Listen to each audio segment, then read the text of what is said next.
Hello there, Seb here from Motorhome Dealer Group, and welcome to this video guide on the Volkswagen Transporter T7 cab area.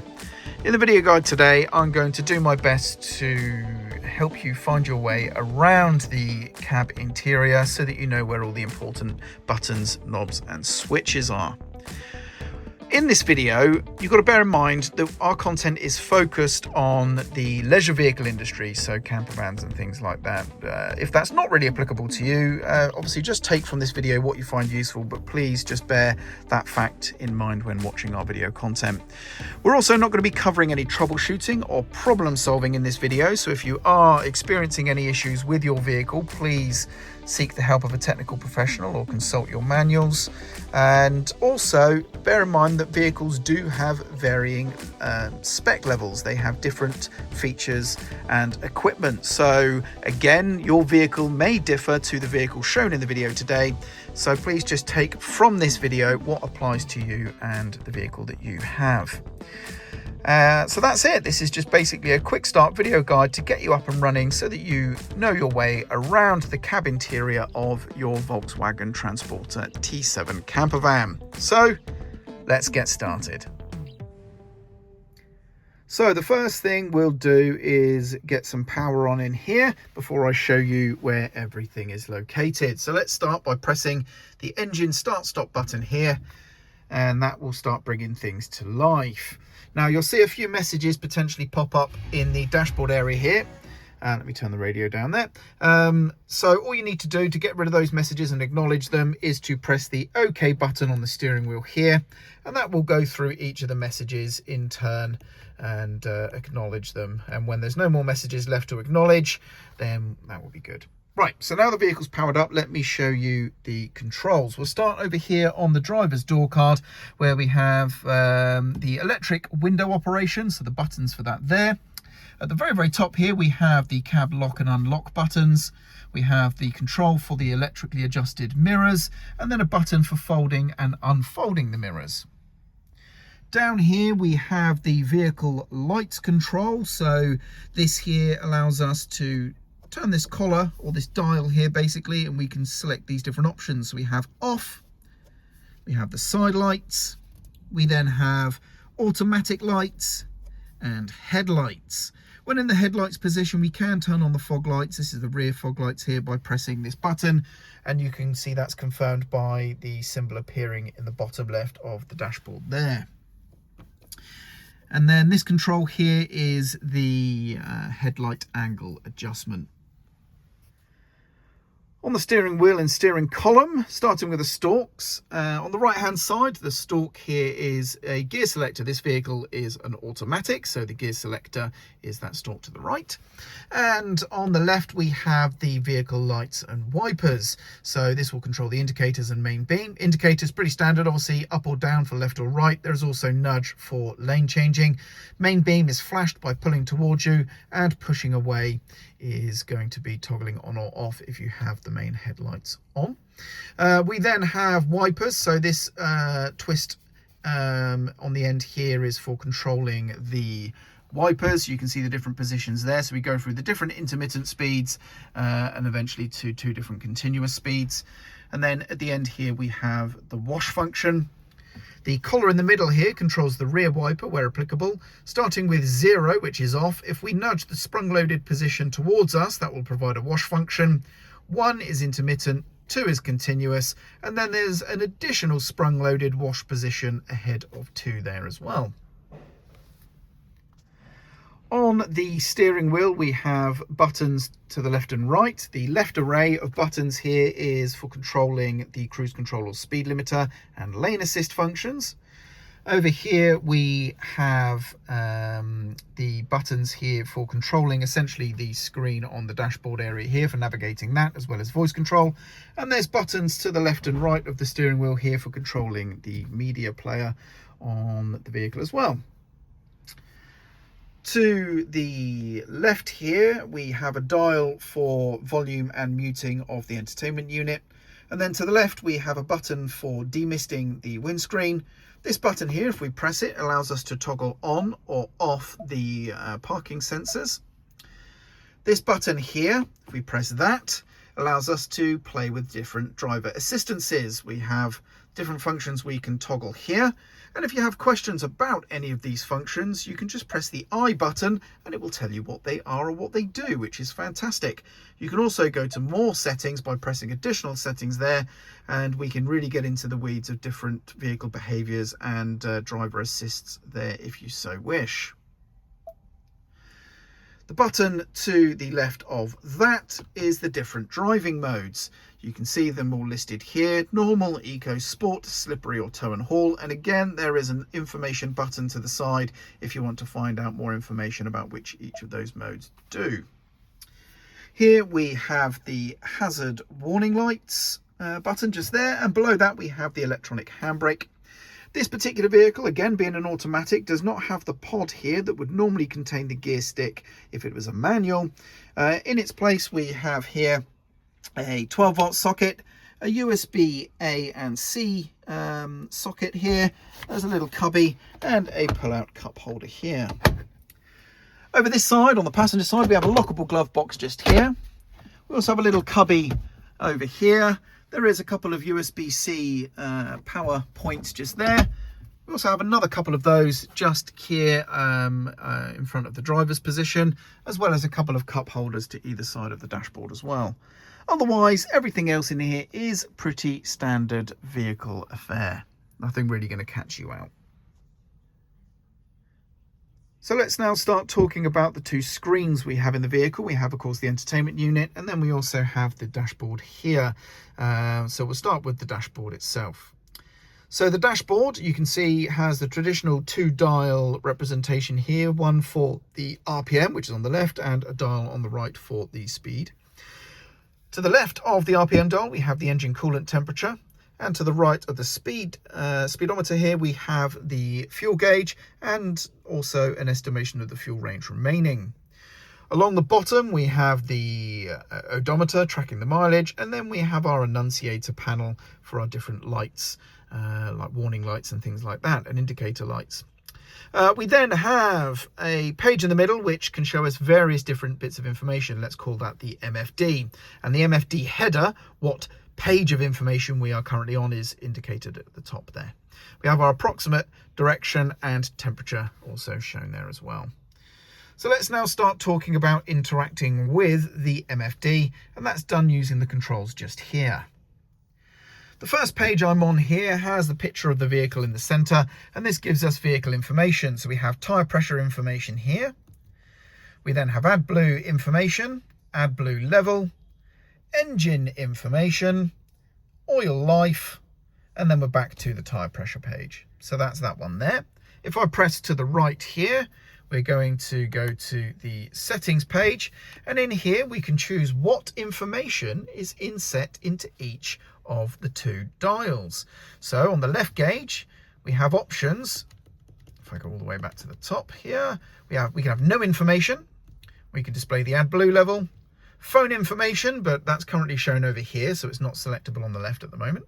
We have audio information, navigation information, and then we can have some trip computer info such as the fuel, the average fuel, speed, distance traveled, time traveled, and so on. And then we can go back. And we can also have the same options for the right gauge as well. And then we have secondary speedo. The speedo at the moment is currently configured for miles an hour. And if I change to secondary speedo, you can see we're now in kilometers an hour, and the mileage conversion or mile per hour conversion is shown just at the bottom there as well at the same time. So that's a really nice feature there if you're going across into Europe. That's going to be very handy to quickly switch the speedo and be able to much more easily adhere to the local speed limits there. Pressing page right, we now come to phone information. We don't currently have a phone paired, but that's where we could interact with our phone there.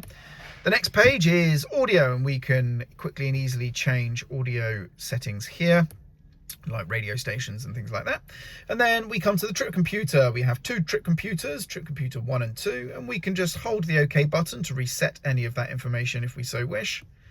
And then we can see some more information further down, such as fuel economy, whether auto start stop's enabled, and any warnings we need. And then there's also a calm screen. So if you just want no distracting information at all, you can choose that screen just there. And then we come to the assistant, and this is going to give us real-time views of what our sensors and things are seeing. And then we're back to the vehicle settings again right there. Super easy. Let's now show you how to use the cruise control if that's a feature on your vehicle.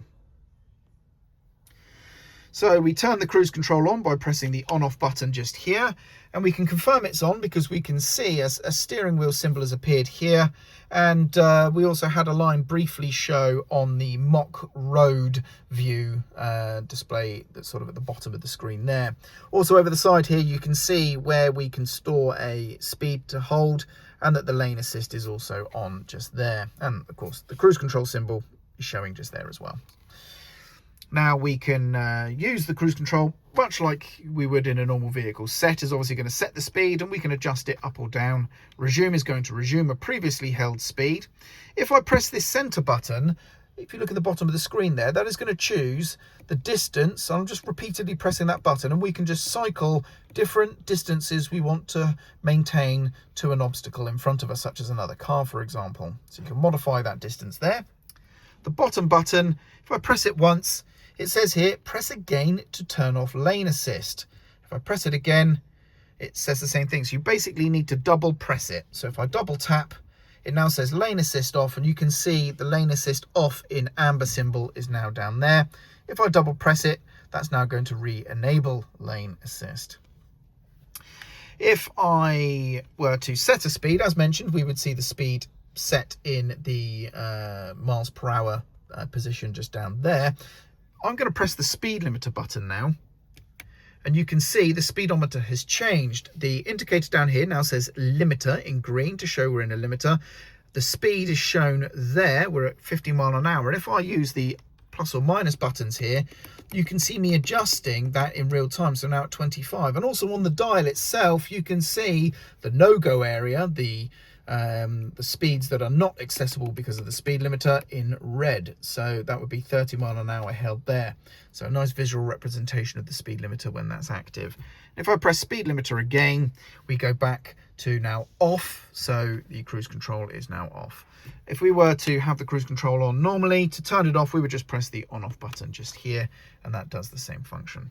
So when we press the speed limiter, if we're in speed limiter and we want to get back to cruise control, simply press the cruise control button. By double pressing either of these buttons, it's going to actually turn that assistance off. So there we go. That's the dashboard screen and how to use the cruise control and speed limiter as well. Let's now talk about the entertainment unit. So on the entertainment unit, you can see we have a header here where we've got the time. Over here, we can see the temperature. This square button allows us to return to the home screen, which is what we currently have shown, where we have our entertainment selection just there, currently the radio. If we have a phone paired, that will be displayed here. And then here we have some touch buttons to access settings, vehicle settings, and a menu. And at the bottom, we have our climate controls essentially, or our ventilation controls. Pressing this button at the right here, we can choose the heated seat options for that particular seat, the passenger seat. We have the same over here for the driver's seat. Over here we have a settings button. That's going to get us into vehicle settings. So we can choose the settings for the radio here, and you'll see, just like we had with the different driving modes and buttons here, anything on the settings menu typically has an information button. If I press that, it's going to give us information about what that setting or item is. So if you did have any questions about what you see in any of these screens, you can find out just by pressing the information button on the applicable item. We can add a phone here, so that's how you would pair a phone. We have sound settings, allowing us to configure the sound settings as you imagine, all pretty straightforward stuff. Vehicle settings here, so you can change the way the vehicle behaves, and again, as mentioned, we can get further information on those things with the information button. We can set the clock settings here. General settings, which are again just going to be general settings for this device, and again more information buttons if you need them. Display, this allows us again to change between day or night modes, which is like a dark mode, which you might prefer. Typically these would auto change between the day and night if you have it in the auto mode, or you can manually choose to have it in either day or night, like that. Calm screen, very much like we had on the center here. The calm screen, just minimal display of information, so there's nothing distracting on the screen for you, and just touch the screen to come back out of that. Connectivity is how we can choose options relating to how the vehicle connects to different devices. And then if we scroll across, we also have voice operation if you want to play with that. And as mentioned, obviously, if you want to return to the home screen at any time, just press the square button in the top right. The vehicle options here takes us to the drive modes, driver assistance, or we can actually get to the owner's manual here as well if we so wish. This may require an internet connection in order to bring that information up. And then lastly, if I press there, we can access Apple CarPlay or Android Auto. This would typically need a device to be connected, so you'll have to go through the device connection wizard if you haven't connected a device to the vehicle currently. And that is the entertainment unit. Very, very easy there. Now, as mentioned previously, you can change the volume using the dial just here, and you can mute by pressing the power button just there, and it turns the audio off, as you can see. And there we go. That's how to navigate your way around the entertainment unit. So when powering down the vehicle, all you need to do is press the engine start-stop button here without your foot on the brake, otherwise you'll end up starting the engine. And you'll see the vehicle will power down, but it might ask you this option, full guard or reduced guard. This is for the internal alarm, if applicable to your vehicle. Full guard is a full guard of the vehicle, as mentioned, so it's going to arm both the, well, basically all the sensors. But reduced guard turns off the internal motion sensors. So if you had anybody or anything, like a dog or a pet or an animal, or yourselves, if you're camping in the vehicle, reduced guard is basically going to mean that the vehicle is alarmed if somebody tries to force entry, but you're not going to set the alarm off using the internal motion sensors just by being in the vehicle and moving around. So that's that there. And when you get out the vehicle, you will find everything then powers down. And after a short period of time, you may see another menu appear. It does take a minute or so to appear, saying that the full shutdown is occurring of the vehicle. But for all intents and purposes, that's the vehicle off, and you can lock the vehicle and leave. So elsewhere in the cab area here, underneath the steering column to the left here is the adjustment or the unlock and lock for adjusting the steering column there. On the sill of the door, we have important information here, including your tyre pressures, and this is obviously a camper van, so we've got our stage 2 converter plate just there as well. In the passenger side of the cab here, we have the bonnet release, you can see just here.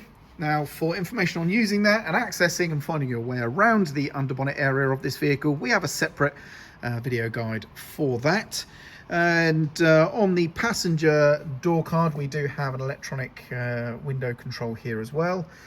On the sill of the door, we have important information stickered here for refilling the vehicle with fuel. But we also have the Volkswagen chassis plate just here as well.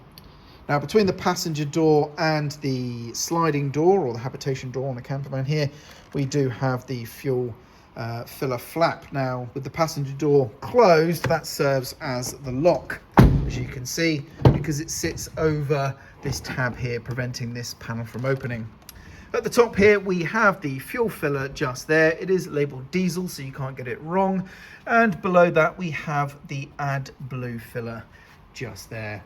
If you're not sure what AdBlue is, it's just an additive or an agent that is used to help the vehicle be environmentally friendly, and it's something that you'll fill up periodically, and the vehicle will let you know how much is in your tank, as you saw earlier in the video guide.